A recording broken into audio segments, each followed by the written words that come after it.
नमस्कार प्यारे दोस्तों। आज हम मोहब्बत की खामोशी एक दर्द भरी प्रेम कहानी का 17वां भाग लेकर आ गए हैं। दोस्तों, अगर आपने अभी तक इस कहानी के पिछले भाग नहीं देखे हैं तो इस वीडियो के डिस्क्रिप्शन बॉक्स में प्लेलिस्ट का लिंक मिल जाएगा। आप वहां जाकर देख सकते हैं। तो चलिए दोस्तों, आज की कहानी को शुरू करते हैं। मीरा और अंजलि दोनों महल घूमने चले गए थे। महल घूमना तो एक बहाना था, उन्हें तो प्रॉपर्टी के पेपर गुप्त जगह से लाना था। वहीं आर्यन किसी राजा की भांति नीचे उन लोगों के पास बैठा हुआ था। आर्यन शैतान सिंह की तरफ देखते हुए बोलता है, ससुर जी, जमाई पहली बार घर आया है, उसके लिए कुछ खाना वाना नाश्ता वगैरह मंगवाइए। आप भूल रहे हैं, आप हमारी जमाई नहीं है। अवंतिका ने आर्यन से कहा, अरे सासू माँ, आप शायद भूल जाती हैं, मीरा आई मीन गीतांजलि इस घर की बेटी है और उसके हिसाब से मैं आपका जमाई हुआ तो गलत फहमी आपको हो रही है, मुझे नहीं। आर्यन ने सटीक जवाब दिया। फिर आर्यन शैतान सिंह की तरफ देखते हुए आगे बोलता है, मैंने आपके बिजनेस के बारे में सुना। शैतान सिंह क्या कहना चाहते हैं? कुमार आर्यन, हम कुछ समझे नहीं, शैतान सिंह ने थोड़ी हिचकिचाते हुए कहा। इसमें समझने की क्या जरूरत है? आपका जो बिजनेस है ना, उसके कफन पर एक आखिरी खिल ठोकने की जरूरत है। आपका बिजनेस पूरी तरीके से बर्बाद। आर्य ने कुटिल मुस्कान मुस्कुराते हुए कहा। उसकी मुस्कान देखकर शैतान सिंह को थोड़ा डर लगने लग गया था। फिर भी वह आर्यन की तरफ देखते हुए कहता है, और आपको यह सारी बातें कैसे पता? आर्यन जहरीली हंसी हंसते हुए बोला, अरे ससुर जी, यह बातें मुझे नहीं पूरे राजस्थान को पता है, और राजस्थान का होने वाला राणा शाह होने के नाते ऐसी बातें हमारे कान पर अक्सर आती रहती हैं। फिर आर्यन बारी बारी सबकी ओर देखता है और कहता है, वैसे भी रावत एम्पायर कुछ दिनों का ही मेहमान है, उसके बाद आप सब लोग रास्ते पर आ जाओगी। शारदा एकदम से मतलब ये बुआ जी, यह अब आपके पास जो पावर ऑफ अटॉर्नी थी वह खत्म होने वाली है, और यह सारा रावत एम्पायर, यह महल, यह शानो शौकत की जिंदगी चंद पलों की मेहमान है। उसके बाद इसे ट्रस्ट में जाने से कोई नहीं रोक सकता। पावर ऑफ अटॉर्नी की बातें सुनकर शैतान सिंह को जैसे सांप सूंघ जाता है। उसे विश्वास नहीं हो रहा था कि आर्यन को पावर ऑफ अटॉर्नी के बारे में भी पता है। आर्यन को अचंभे से देखते हुए वह कहता है, यह बात आपको कैसे पता? अरे ससुर जी, हम कितनी बार कहें, हम होने वाले राणा सा हैं। ऐसी छोटी मोटी बातें पता लगाने का मेरे पास टाइम नहीं है, बस मेरे कानों में आ जाती है अपने आप। आर्यन ने अपने सैट्स उतारते हुए कहा। वहीं दूसरी ओर महल के दूसरे हिस्से में मीरा और अंजलि आ चुके थे। मीरा आगे आगे चल रही थी, अंजलि उसके पीछे पीछे। अंजलि मीरा की तरफ देखते हुए कहती है, भाभी साहब, ऐसा कौन सा लॉकर है जहां आपके पिता पेपर रखे हैं? पूरे महल के चक्कर लगा रहे हैं, आपको वो जगह मिल नहीं रही है। अरे ननद जी, जरा धैर्य रखें, हम ढूंढ रहे हैं, हमें पता है वह पेपर कहाँ है। बस महल ही कुछ इस तरह से बना है कि हमें लग रहा है कि हम उसी जगह पर घूम रहे हैं। वह पेपर इस महल के और पूरे रियासत की है। आसान सी जगह पर तो बिल्कुल नहीं होगा। हाँ, सबके नज़रों के सामने ज़रूर होंगे, पर किसी को दिखाई नहीं देंगे। मतलब, मैं कुछ समझी नहीं, अंजलि ने कंफ्यूज होते हुए कहा। मीरा अंजलि से कहती है, जल्द ही समझ जाओगी। फिर वह महल के बीच के फ्लोर पर पहुंच जाते हैं। वहां पहुंचते ही सामने एक बड़ी सी प्रतिमा लगी होती है जो मीरा के दादाजी की थी, इंद्रजीत सिंह रावत। मीरा एकदम से बोलती है। फिर मीरा अपने दादाजी की तस्वीर के पास जाती है। उसके साथ अंजलि भी वहां आ जाती है। प्रतिमा बहुत बड़ी थी, वह प्रतिमा मीरा के कद से भी दुगनी थी। अंजलि कंफ्यूजन से उस प्रतिमा को देखते हुए कहती है, भाभी, ये किसकी फोटो हो, और वह भी इतनी बड़ी? यह हमारे दादाजी और अलवर के महाराज इंद्र सिंह रावत की फोटो है। और आप यहाँ क्यों आई हैं? हमें प्रॉपर्टी पेपर्स खोजने हैं, चलिए जल्दी कीजिए, अंजलि ने कहा। मीरा उसकी तरफ देखते हुए बोलती है, तुम उसकी चिंता मत करो, पेपर हमारे सामने है। इतना कहकर वह अपने दादाजी की फोटो के पास जाती है, और फोटो फ्रेम के बिल्कुल नीचे एक मामूली बटन था। जो कोई भी उसे दूर से देखता तो उसे फोटो फ्रेम का हिस्सा ही समझ लेता। फोटो फ्रेम पूरी पूरी सोने की थी और उसके बीच एक सोने का छोटा सा मामूली बटन लगा हुआ था। मीरा उस बटन को दबाती है, एक चटक आवाज होती है और फोटो फ्रेम दो हिस्सों में बट जाती है। यह देखकर अंजलि की आंखें हैरानी से बड़ी हो जाती है और वह मुंह खोले मीरा को और कभी उस फोटो फ्रेम को देखती है जिसके दो हिस्से हो गए थे। वहीं सामने एक लॉकर उभर कर आता है। मीरा उस लॉकर के पास जाती है और अपनी बर्थ डेट का पहला अंक डालती है, फिर तेजवीर की बर्थ डेट का महीना डालती है और निकिता की बर्थ डेट का साल डालती है और बड़ी से लोहे का लॉकर एकदम से बिना आवाज खुल जाता है और उसके अंदर एक सिक्योरिटी सिस्टम वाला लॉकर रहता है। मीरा उसे देखकर मुस्कुराती है और अपनी आंखें उस लॉकर के सामने वाले स्कैनर के सामने लेकर जाती है। लॉकर मीरा की आंखें स्कैन करता है और एक बीप के साथ सिक्योरिटी सिस्टम की एक आवाज में कहता है, scanning successfully, please 7 digit password login. Meera को सोचकर अलवर का पिन कोड डाल देती है। पिन कोड डालते ही एक बीप के साथ फिर से आवाज आती है और सामने एक फिंगरप्रिंट का ऑप्शन आता है। मीरा अपनी अंगूठे की फिंगरप्रिंट वापस चेंज करती है और फिर से बीप के साथ लॉक खुल जाता है। उस लॉक के अंदर एक पेन ड्राइव्स और एक फाइल थी। मीरा उस पेन ड्राइव्स और फाइल को उठाती है और अंजलि की तरफ मुड़ती है। अंजलि हैरत भरी नजरों से मीरा को देख रही थी। एकदम से कहती है, प्रॉपर्टी के पेपर छुपाए थे या अमेरिका के प्रेसिडेंट की दावेदारी जो इतनी सिक्योरिटी में रखी गई थी। अरे यार, इतनी सिक्योरिटी आरबीआई में ना होगी। यह कितनी है? मीरा उसे कुछ नहीं कहती, बस एक मुस्कान मुस्कुरा देती है। फिर वह फिर से फोटो की तरफ पलटती है और वही बटन दोबारा से दबा देती है और फिर से लॉक और सारी जगह वैसी की वैसी हो जाती है जैसे कुछ देर पहले थी। फोटो अपनी जगह फिर से चिपक जाती है, बटन अंदर गायब हो जाती है। मीरा अपने हाथ में फाइल्स और उस पेन ड्राइव्स को देखती है और मुस्कुरा देती है। फिर वह अंजलि की तरफ देखते हुए कहती है, जो काम करने आए थे वह हो गया। हमें प्रॉपर्टी के पेपर्स मिल चुके हैं। हाल में सब लोगों के साथ आर्यन कटाक्ष के साथ बातें कर रहा था। तभी वहां पर सीढ़ियों से उतरते हुए मीरा आती है और उसके पीछे अंजलि। दोनों सीढ़ियों से नीचे उतर रहे थे। आर्यन की नजर जब उन पर जाती है और मीरा के चेहरे पर जाती है तो वह समझ जाता है जो काम वह करने आए थे वह काम हो चुका है। मीरा नीचे आ चुकी थी और वह सबकी तरफ देखते हुए कहती है, महल तो आपने जैसा कहा वैसा ही रखा है, ना ही उसमें कुछ छेड़छाड़ की है और ना ही उसमें कुछ काम किया है। यही काम आप सबने अच्छा किया है। बाकी सब आपके काम के बारे में लिखना चाहूँ तो एक किताब भर दूँ। ए छोरी, बहुत हो गया तेरा बोलना। तुझे बड़ों का लिहाज नहीं है जो हमारे सामने पटर पटर कर रही है। सीमा ने मीरा को डांटते हुए कहा, मारी सौतेली दादी सा थे बात कर रही हो तुम। संस्कार वाह भी तुम्हारे मुंह से। यह तो संस्कार का अपमान है। संस्कार की बात आपके मुंह से शोभा नहीं देती। तो तेरी दादी माँ अगर संस्कार तो मेरी दादी माँ अगर संस्कार की बात कर रही हो तो खुद पर भी कभी लागू किया होता। तो कहना क्या चाहती से? सीमा ने मीरा की तरफ देखते हुए पूछा। यही एक छोटी सी रियासत की राजकुमारी जिसे अपने बाप ने नहीं अपनाया, वह राजा इंद्रजीत सिंह के पास आ गई। कैसे उन्होंने शादी कर ली और उनकी पत्नी होते हुए भी उन्होंने एक रखेल फिर दूसरी पत्नी होने का सफ़र कैसे तय किया, यह सारी बातें मुझे पता है। तो फिलहाल मेरे मुंह से अपने लिए तारीफ के शब्द सुनना नहीं चाहती हैं तो संस्कार की बातें बंद कर दीजिए। हमारे माता पिता ने हमें बहुत अच्छे संस्कार दिए हैं, ना कि आपके बेटे की तरह। मेरे बाप ने उन्हें अपने सगे भाई से बढ़कर माना, पर उन्होंने क्या किया? मेरे ही पिता के पेट पर खंजर घोंपा। यही संस्कार है सीमा राजावत के। बहुत हो गया तुम्हारा, यहाँ से चलती बनो, वरना अगर मुझसे गुस्सा आ गया ना तो मैं भूल जाऊंगी कि तुम अलवर की कुंवर रानी और होने वाली हुक्मरानी हो। शैतान सिंह, हम कोई मामूली लड़की नहीं, इस रियासत की राजकुमारी हैं।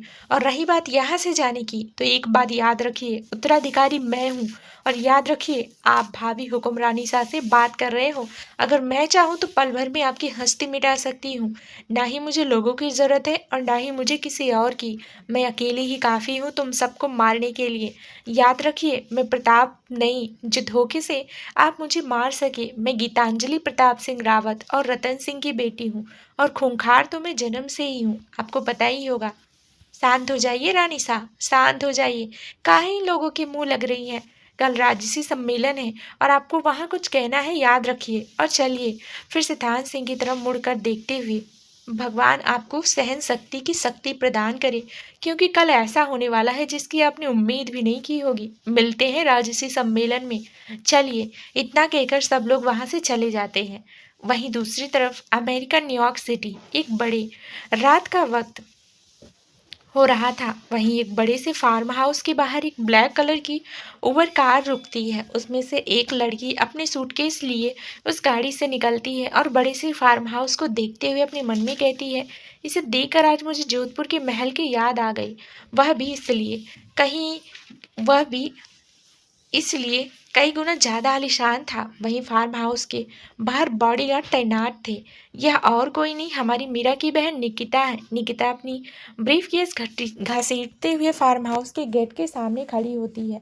एक गार्ड वहां आ जाता है और निकिता की चेकिंग कर उसे अंदर भेजता है। अंदर दूसरे कमरे में जय किसी से फोन पर बात कर रहा था। उधर से जय के पिता जयदेव सिंह जी कहते हैं, तुम्हारी भाभी की बहन आज आने वाली थी, आ गई क्या? नहीं बाबा साहब, वह अभी तक नहीं आई है। चिंता काहे कर रहे हो उसकी? वह आ जाएगी। एक बात बताइए, कल राजसी सम्मेलन होने वाला है ना? शांति से जो हो जाएगा ना? तुम कैसी बातें कर रहे हो जी? राजसी सम्मेलन में शांति की अपेक्षा कर रहे हो? पूरे राजस्थान के अनेकों प्रकार के राजा हैं वहां पर मौजूद होंगे और उनमें वाद विवाद होना तो तय है। बस खून खराबा ना हो, इसी की कामना करो। वैसे भी कल कुछ बड़ा होने वाला है। क्या होने वाला है बाबा साहब? कल तुम्हारी भाभी साहब का राजसी सम्मेलन में कुछ ऐसा कहने वाली है जिससे सारे रियासतों के राजा की आंखें फटी की फटी रहने वाली है। ऐसा भी क्या कहने वाली है भाभी सा? जय ने एक्साइटमेंट में अपने पिता से पूछा। बातें बहुत पेचीदा है, हम फोन पर तो बात नहीं कर सकते। 1 महीने बाद तुम आओ, तब हम तुम्हें सारी सच्चाई और जो कुछ भी हुआ है वह बताएंगे। वैसे तुम्हारा बिजनेस कैसा चल रहा है और तुम्हारा कॉलेज? बिजनेस अच्छा चल रहा है बाबा साहब, और कॉलेज भी। जय ने कहा, जल्दी से यहाँ आ जाओ और यहाँ आकर अपने भाई की मदद करो। वह बेचारा भी क्या क्या संभालेगा। वहीं राज्याभिषेक भी होने वाला है और बलिदान पूजा में तुम्हारा होना जरूरी है। उन सब के साथ तुम्हें आना होगा, यह बात याद रखना। रियासत बिजनेस आर्यन नहीं संभाल सकता।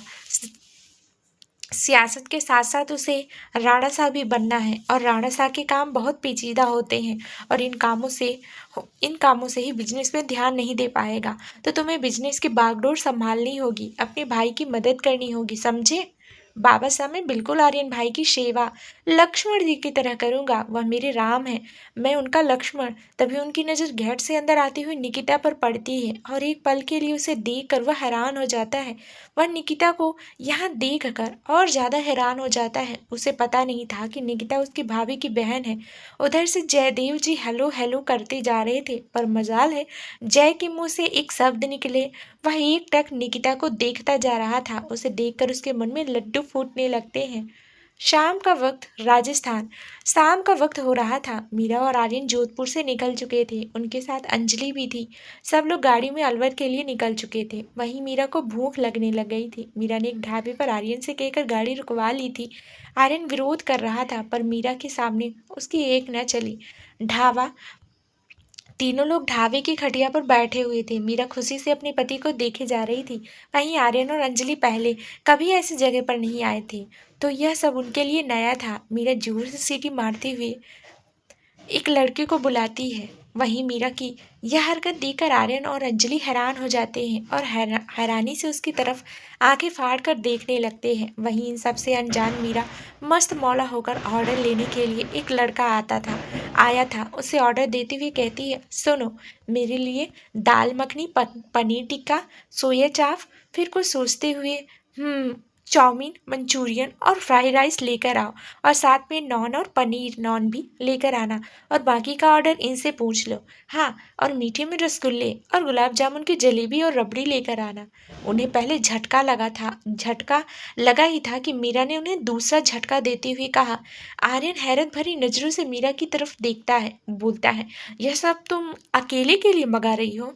मीरा मासूमियत से जवाब देती है, यह मैं खुद के लिए मंगवा रही हूँ। थोड़ा कम है, पर मैं काम चला लूंगी। आर्यन ने कहा, थोड़ा कम है? फिर से हैरानी से उसकी तरफ देखते हुए वहीं अंजलि भी मीरा की तरफ देखते हुए कहती, सच में भाभी साहब थोड़ा ही खाना खाती हैं आप?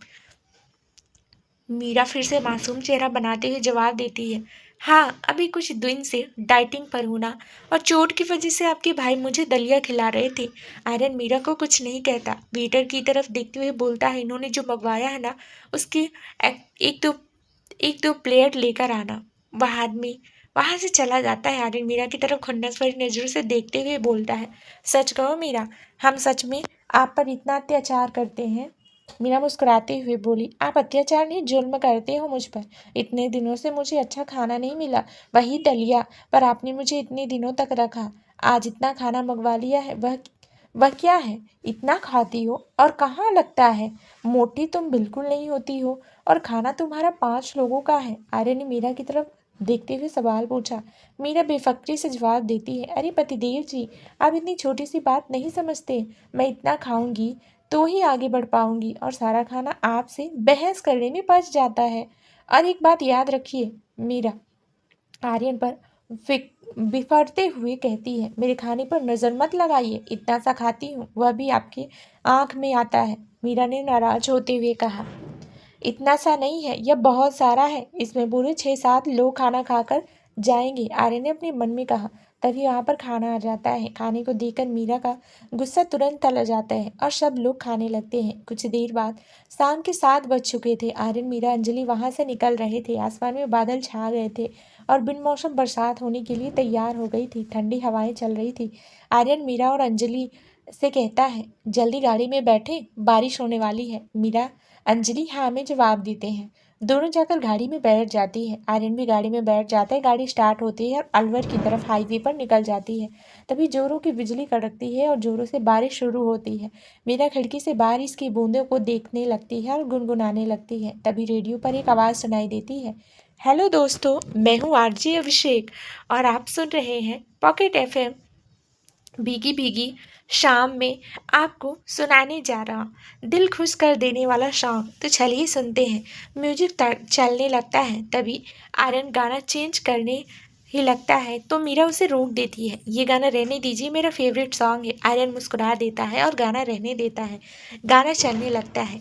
भीगी भीगी रातों में, मीठी मीठी बातों में, ऐसी बरसातों में कैसा लगता है, हाँ ऐसा लगता है तुम बनके बादल मेरे बदन को भिगो के मुझे छेड़ रहे हो। ऐसा लगता है तुम बनके बादल मेरे बदन को भिगो के मुझे छेड़ रहे हो। मीरा भी गाने के साथ साथ गुनगुनाने लगती है और खिड़की के बाहर देखकर फिर आर्यन को देखने लगती है और आर्यन भी मीरा को देखने लगता है। अंजलि इन दोनों की हरकतों को देखकर मुस्कुराने लगती है। गाना फिर से चलने लगता है। उसके साथ मीरा भी आर्यन की तरफ देखते हुए गाती है। मीरा की आवाज़ सुनकर रिव्यू मिरर से आर्यन मीरा की आंखों में देखने लगता है। फिर और मीरा भी आर्यन की तरफ देखकर कहीं खो जाती है और दोनों अपनी सपनों की दुनिया में चले जाते हैं, जहां बस मीरा और आर्यन थे और साथ में यह बारिश। दोनों के सपनों की दुनिया में भी बारिश हो रही थी और दोनों एक साथ नाच रहे थे। आर्यन मीरा के करीब आता है और उसके उसके बाह और उसे अपने बाहों में लेकर कसकर पकड़ लेता है। मीरा उसे छूटते हुए आगे गाती है। उनके ऊपर बारिश की बूंदें जोरों से बरसने लगती है। अंबर खेली होली, उड़मा भीगी मोरी चोली, हम झोली, अंबर खेली होली, उड़मा भीगी मोरी चोली, हम झोली। हो पानी के इस रेले में, सावन के इस मेले में, छत में अकेले में कैसा लगता है। इतना गाकर मीरा आर्यन की तरफ देखने लगती है तो आर्यन आगे गाते हुए, ऐसा लगता है तुम बनके घटा अपने सजन को भिगो के खेल रही हो।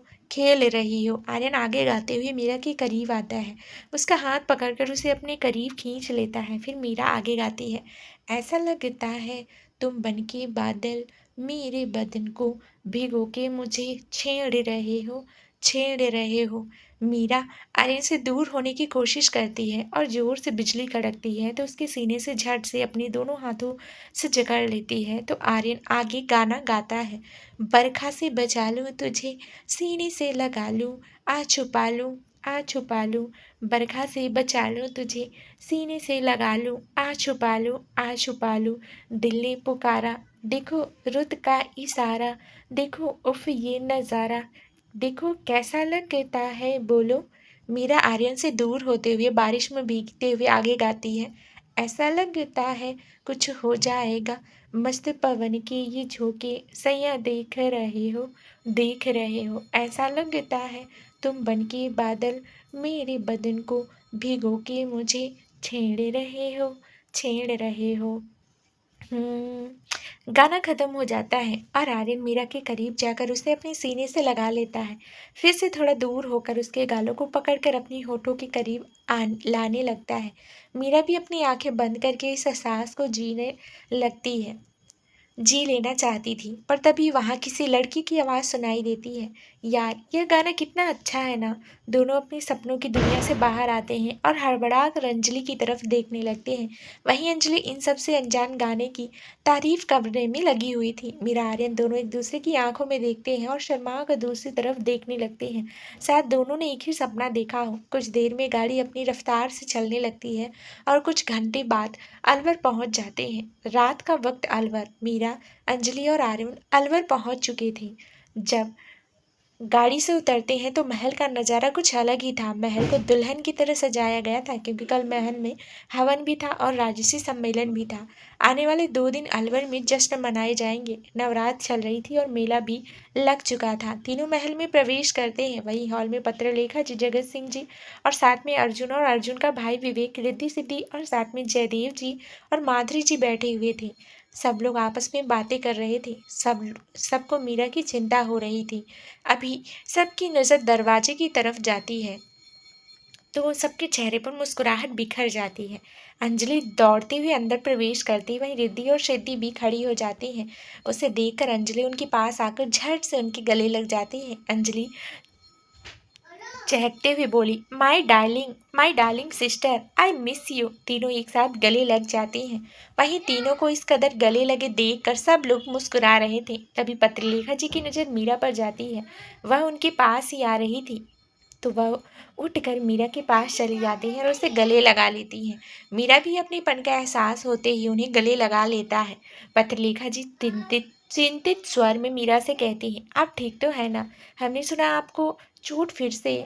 इतना ही कह पाई थी कि मीरा उन्हें रोकते हुए बोले, माँ सा हम ठीक हैं, आप चिंता ना करें। मीरा की बात समझकर पत्रलेखा जी मीरा से बोलती हैं, ठीक है फिर आप बैठ जाइए। मीरा आगे आकर बैठ जाती है। ऐसे ही सब लोगों की बातें शुरू हो जाती है और ऐसे ही वक्त निकलने लगता है और देखते ही देखते रात हो जाती है। और रात होते ही सब लोग अपने अपने कमरे में चले जाते हैं, क्योंकि आने वाला सुबह सबके लिए एक अलग ही दिन उजागर करने वाला था। सुबह का वक्त अलवर। तकरीबन 10 बज रहे थे। महल में हवन की तैयारियां हो चुकी थी। पत्रलेखा जी नौकरों से कहकर सामान यहाँ बाहर आ रही थी। वहीं जगत सिंह जी सम्मेलन की तैयारी की वजह से बाहर गए हुए थे और 2 बजे सम्मेलन शुरू होने वाला था। वहीं महल के मंदिर में पूजा की तैयारियां हो गई थी। अलवर के शाही पुरोहित आ गए थे और यह पूजा उनके हाथों ही होने वाली थी। वहीं मंदिर में माँ भवानी की मूर्त के सामने हवन और यज्ञ की तैयारियां हो चुकी थी। पंडित जी वहां बैठकर सारा सामान एक जगह पर रख रहे थे। वहीं आर्यन के कमरे में मीरा और आर्यन दोनों तैयार हो चुके थे। मीरा की धड़कन आज तेज हो रही थी, क्योंकि आज सम्मेलन में उसे सबके सामने अपनी सच्चाई और अपने महल पर दावा करना था, पर वह करने के लिए उसे थोड़ा डर लग रहा था। मीरा आईने के सामने तैयार हो रही थी। उसने राजस्थानी लहंगा और हैवी ज्वेलरी पहन रखी थी। उसके पास खड़ा आर्यन उसे वाइट धोती और गोल्डन शेरवानी पहनी हुई थी और वो मीरा को निहार रहा था। मीरा के चेहरे पर चिंता देख आर्यन मीरा से कहता है, आप चिंता ना करें, जो कुछ भी होगा वह हम दोनों मिलकर संभाल लेंगे। हाँ, हम संभाल लेंगे, मुझे भरोसा है आप पर और खुद पर। मन में बेचैनी चल रही है। कैसी बेचैनी, बताइए हमें। वही मैं समझ नहीं पा रही हूँ। यह अनकही बेचैनी है, मीरा ने आर्यन से बोला। आर्यन उसे कुछ बोलता तभी दरवाजा खुलता है और एक सेवक अंदर आते हुए कहता है, कुंवर सा, आपने हुक्म रानी सा ने नीचे बुलाया है। पुरोहित जी आ गए हैं और पूजा का बखत हो रहा है। सब रियासत के राजा भी आ गए हैं। मीरा, ठीक है, हम आते हैं। यह सुनकर वो सेवक चला जाता है। वहीं मीरा सिंदूर की डिब्बी उठाती है और लगाने को ही होती है, तभी आर्यन उसके हाथ से सिंदूर की डिब्बी छीन लेता है। मीरा आर्यन की इस हरकत से उसकी तरफ हैरानी भरी नजरों से देखने लगती है। यह क्या पागलपंती है आर्यन जी? हमें सिंदूर की डिब्बियाँ चाहिए पूजा के लिए, देर हो रही है। आर्यन ने कहा, आज आपकी मांग में सिंदूर लगाना चाहता हूँ मैं।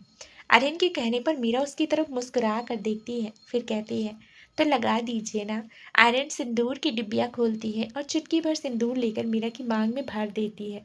मीरा आंखें बंद कर लेती है और कुछ सिंदूर उसके नाक पर भी गिर जाता है। फिर आर्यन सिंदूर की डिब्बियाँ बाजू में रखता है और मीरा के करीब जाकर उसके माथे को चूम लेता है और दूर हो जाता है। मीरा भी आर्यन को देखने लगती है। फिर आर्यन मीरा से कहता है, चलिए हमें पूजा में देर हो रही है, पूजा के लिए निकलते हैं। हॉल में पूजा की तैयारियां हो गई थी। सारी रियासत के राजा भी आ चुके थे और उनके साथ उनका परिवार भी आ चुका था। महल में आज त्योहार सा लग रहा था। वहीं आर्यन और मीरा नीचे आ रहे थे। सारे राजकुमार और राजकुमारियों की नज़र मीरा और आर्यन पर थी। दोनों दिखने में बेहद खूबसूरत लग रहे थे। दोनों नीचे उतरकर सबको नमस्ते करते हैं और मंदिर की तरफ बढ़ जाते हैं। वहां पर पुरोहित जी ने हवन में अग्नि प्रज्वलित कर रहे थे। दोनों आकर पुरोहित जी के पास बैठ जाते हैं। पहले पुरोहित जी आर्यन के हाथ पर कलावा पहनाते हैं, फिर मीरा के हाथ पर, फिर मंत्र उच्चारण करने लगते हैं। गणेश जी का नाम लेकर पूजा आरंभ करते हैं। पंडित जी यह मंत्र पढ़कर आगे की पूजा की विधि शुरू करते हैं। आर्यन और मीरा की तरफ देखते हुए बोलते हैं, जब जब मैं स्वाहा बोलूंगा तब तब आपको यज्ञ कुंड में आहुति देनी है, और मेरे पीछे पीछे मंत्र से दोहराते शुरू करते हैं। फिर पंडित जी मंत्र कहते जाते हैं और दोनों आहुति देते जाते हैं। मंत्र कुछ इस प्रकार थे, ओम गणेशाय नमः स्वाहा। फिर पंडित जी आगे और मंत्र कहते हैं और आर्यन और मीरा को आहुति देने के लिए कहते हैं, और आर्यन और मीरा पहले उनके पीछे मंत्र पढ़ते हैं, ओम ब्रह्मा मुरारी त्रिपुरंतकारी भानु शशि भूनि सुतो बुद्धश्च गुरुश्च शुक्र शनि राहु केतव सर्वग्रह शांतिकरा भवन्तु स्वाहा। फिर पंडित जी कहते हैं, अभी एक आखिरी आहुति होगी, उसके लिए सब परिवारजन और यहाँ मौजूद सब लोग हमारे पीछे यह मंत्र दोहराइए। उनके पीछे मंत्र दोहराने लगते हैं, ओम पूर्णमा मंत्र पूर्णमा मंत्र पूर्णमा मंत्र, और आखिरी आहुति हवन कुंड में डालने को कहते हैं।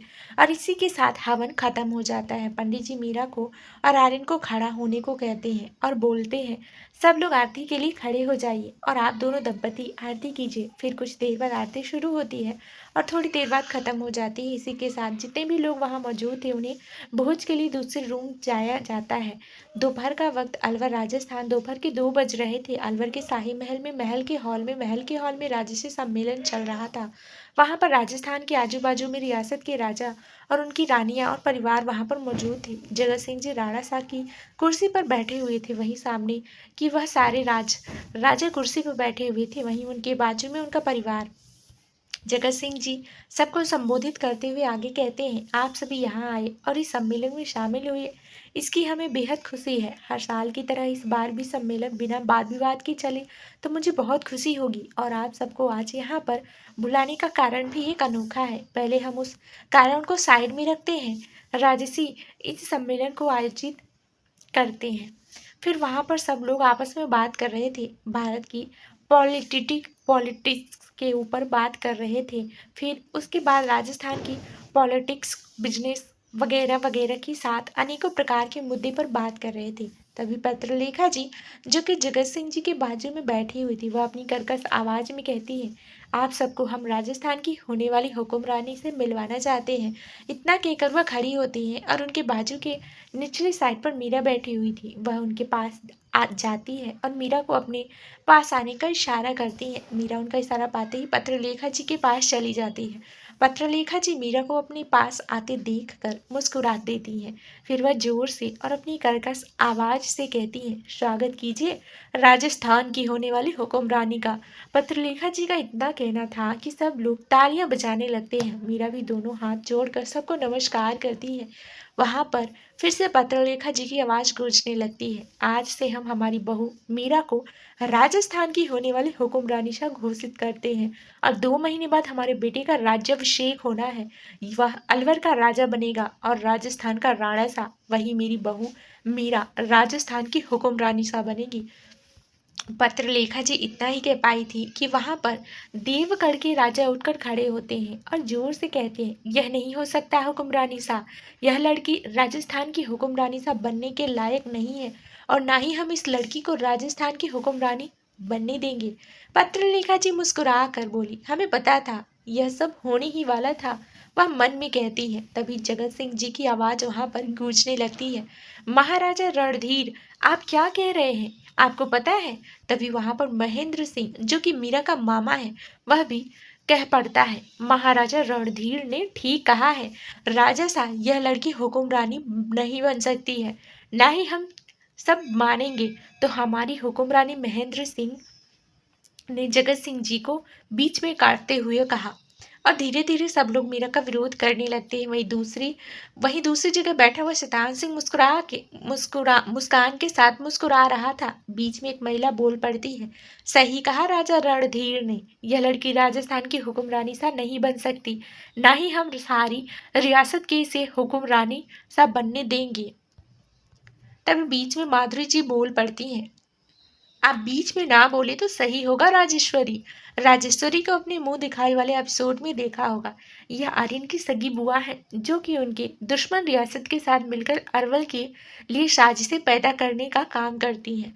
सही तो कहा भाभी साहब ने, यह लड़के हुक्मरानी सा बनने के लायक बिल्कुल भी नहीं है। तभी महेंद्र की पत्नी शालिनी बोल पड़ती है, यह बात आपने बिल्कुल सही कही राजेश्वरी, यह लड़की हुक्म सा रानी बनने के बिल्कुल लायक नहीं है। शैतान सिंह की पत्नी अवंतिका इनकी बात सुनकर कहती है, सही कह रही हो आप दोनों, नाम बड़े और दर्शन छोटे, यही कहावत ठीक बैठती है अलवर के शाही घराने पर।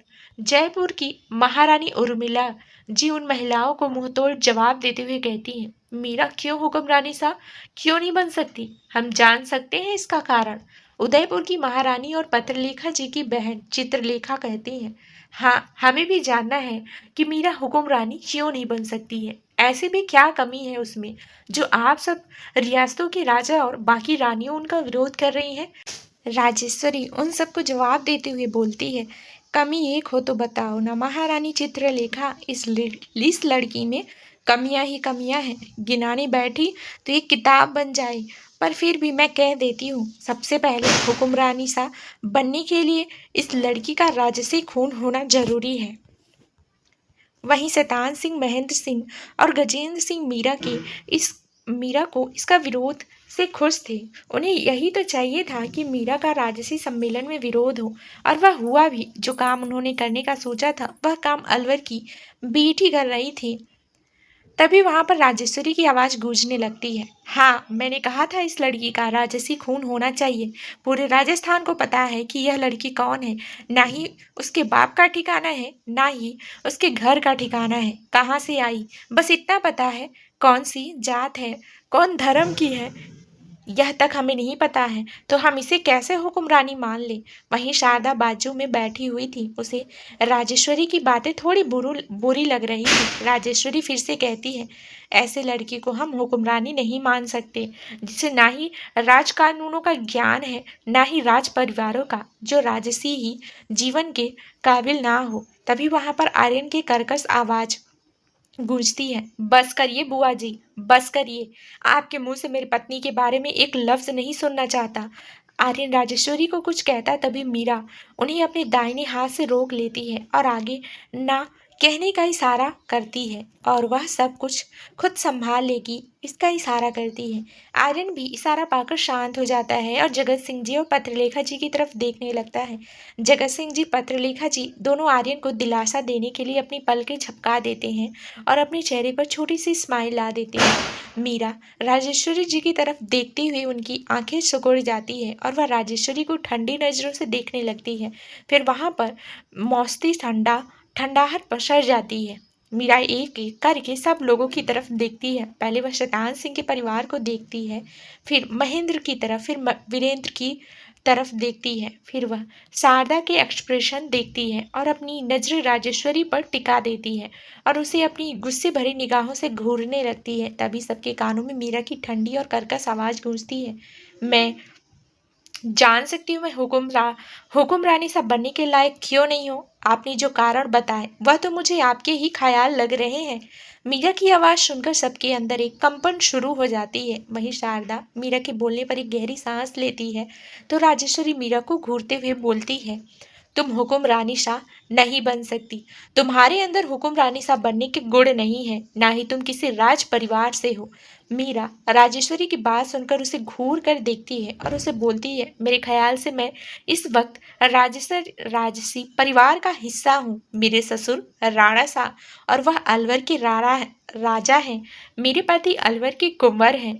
उस हिसाब से मैं अब अलवर की कुंवर रानी हूँ। तो मैं शादी के बाद अपने आप ही राज परिवार का हिस्सा बन चुकी हूँ।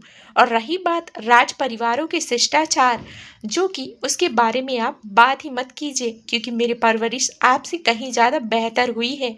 मीरा का कहना राजेश्वरी को अपनी बेइज्जती लगा। वहीं मीरा के कहने पर सारे राज परिवार के लोग एक दूसरे से बातें करने लगे। वहीं शैतान सिंह को यह डर लगने लगा कि मीरा अपनी सच्चाई ना बता दे। वहीं महेंद्र गजेंद्र को भी यही डर सता रहा था।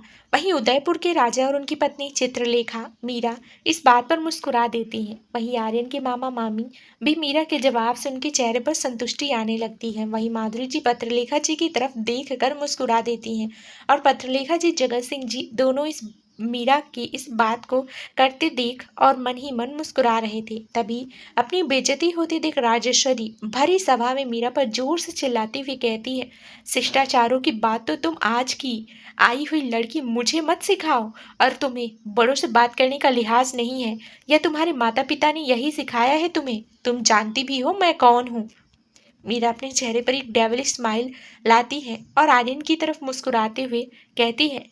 आर्यन भी मुस्कुरा देता है और मीरा के जवाब का इंतजार करने लगता है। मीरा राजेश्वरी की तरफ देखती हुई उसकी आंखें फिर से सिकुड़ जाती है और वह मौत सी ठंडी आवाज में रहती है, अच्छी तरीके से जानती हूँ आप कौन हैं।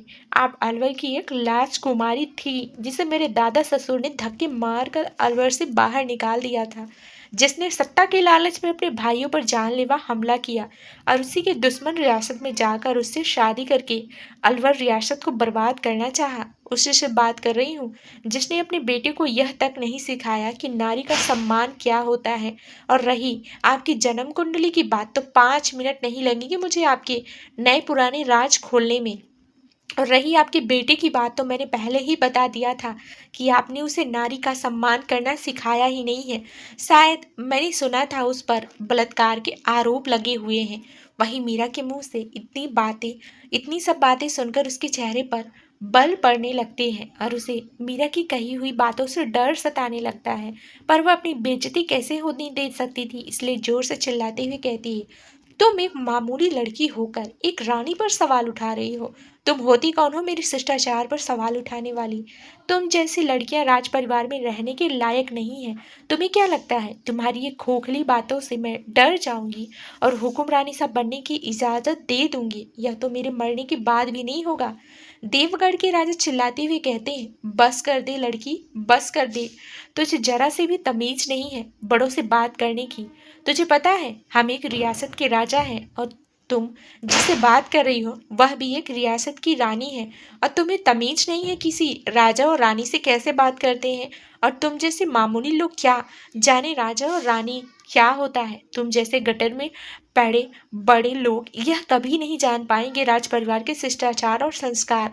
वहीं सारे रियासतों के राजा एक साथ मीरा पर आरोप लगाने लगते हैं, क्योंकि देवगढ़ के राजा ने मीरा को यह कहकर उन्हें छूट दे दी थी कि मीरा को कोई भी कुछ भी कह सकता है। वहीं इन सब में महेंद्र सिंह, उसकी पत्नी, उसके बाद गजेंद्र सिंह, उसकी पत्नी सब मीरा के खिलाफ बोलने लगे।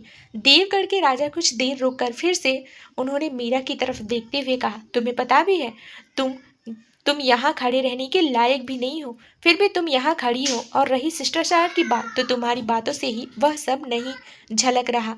तुम्हें तो तुम्हारे माता पिता ने अच्छी परवरिश भी नहीं दी है और उल्टा तुम महारानी राजेश्वरी पर आरोप लगा रही हो। कैसी बहू है आपकी राणा सा, इन्हें बड़ों से बात करने का लहजा भी नहीं है।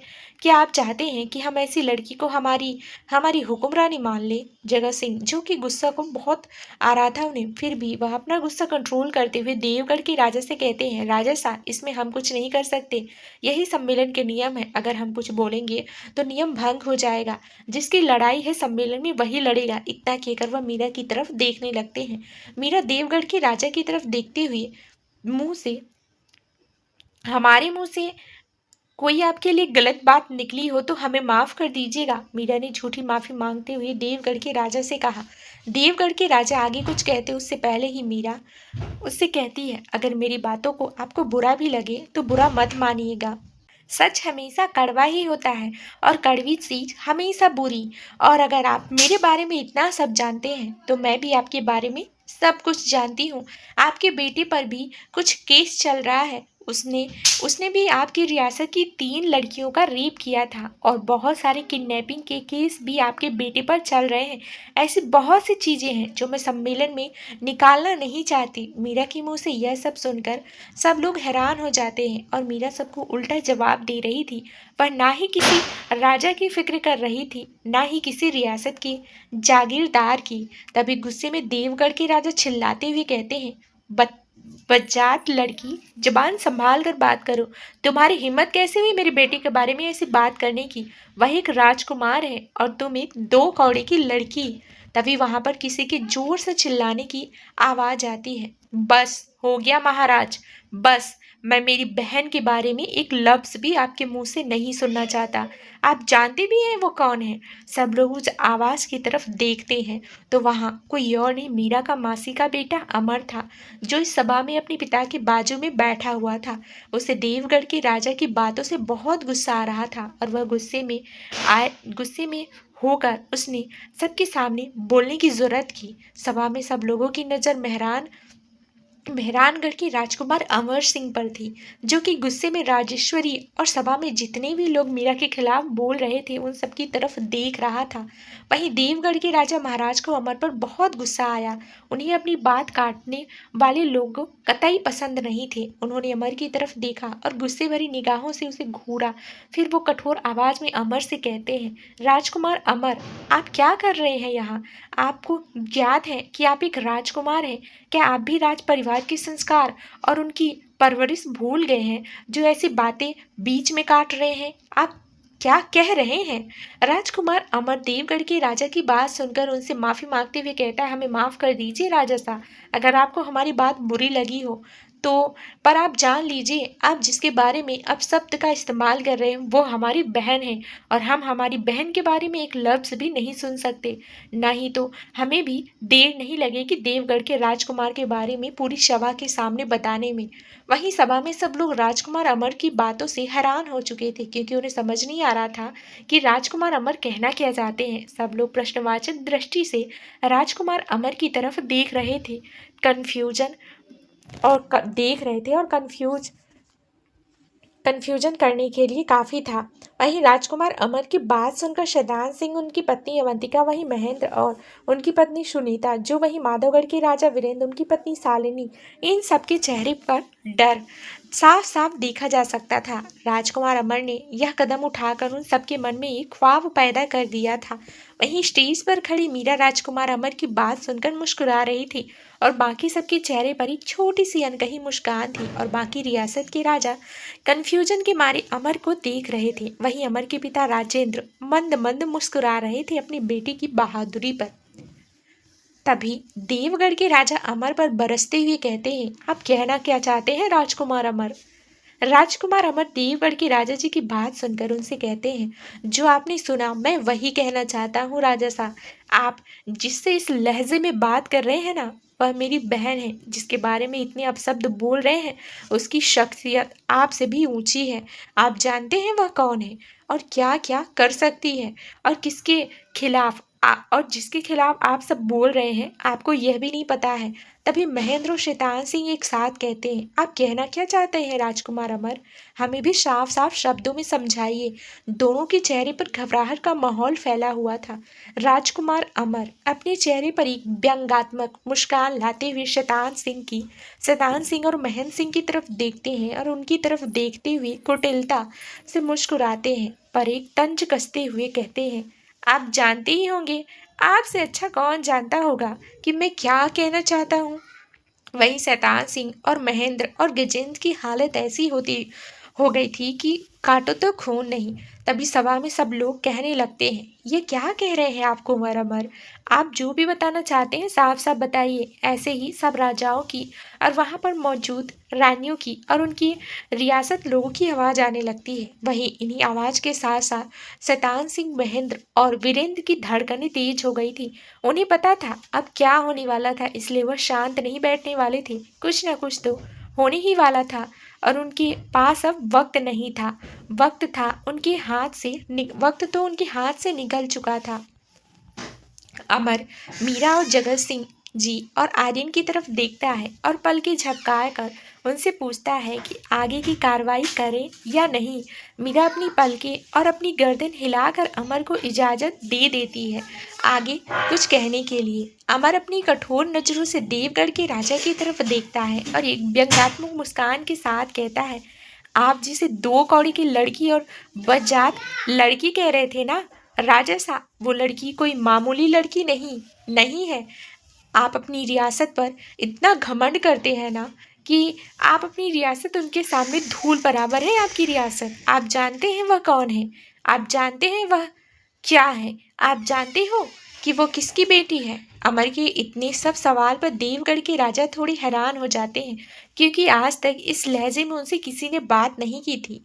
पहले मीरा ने और अमर ने उनसे जुबान लड़ाने की जरूरत की थी, इसलिए उन्हें गुस्सा आना तो वाजिब था। इसलिए वह भी अपने चेहरे पर कठोर भाव लाते हैं और चिल्लाते हुए सभा में कहते हैं, कौन है यह लड़की?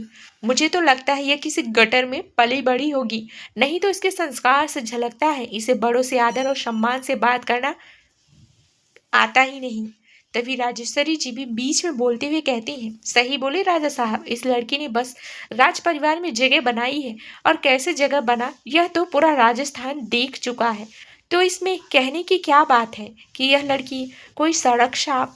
राजेश्वरी इतना ही बोल पाई थी कि उन्हें बीच में रोकते हुए अमर जोर से चिल्लाता है, जब माल संभाल के बात करें आप दोनों जिस रियासत से आते हैं ना, उस रियासत को वह चुटकी में मिटा सकती है। आप लोग जिसके खिलाफ इतने शब्द बोल रहे हैं, अगर उसकी सच्चाई जान लेना तो कभी हार्ट अटैक ना आ जाए आपको और यही एम्बुलेंस बुलाकर आपको अस्पताल में भर्ती करना पड़े। आपको पता है आप किससे बात कर रहे हो और किसके खिलाफ बात कर रहे हो? आप यह भी नहीं जानते हो और मेरी बहन को सड़क छाप कह रहे हो। राजकुमार अमर, जम्मान संभाल कर बात कीजिए। हम आपको पड़ोसी राज की रियासत के राजा हैं आपके, और यह क्या आपने बहन पुराण लगा रखा है? भूलिए मत, आप एक राजकुमार हैं और एक वह एक मामूली लड़कियां कभी राजकुमारों की बहनें नहीं होती। वह होती हैं तो बस एक रखैल। जयगढ़ के राजा ने अपनी सीमा लांघते हुए मीरा के लिए फिर से अब शब्द कहा। सब लोग देवगढ़ के राजा की बात से हैरान हो चुके थे कि देवगढ़ के राजा एक राजा होकर किसी स्त्री के लिए ऐसी बात कर सकते हैं। तो वहीं महल में बैठी हुई सारी औरतें देवगढ़ के राजा को घूर कर देख रही थी।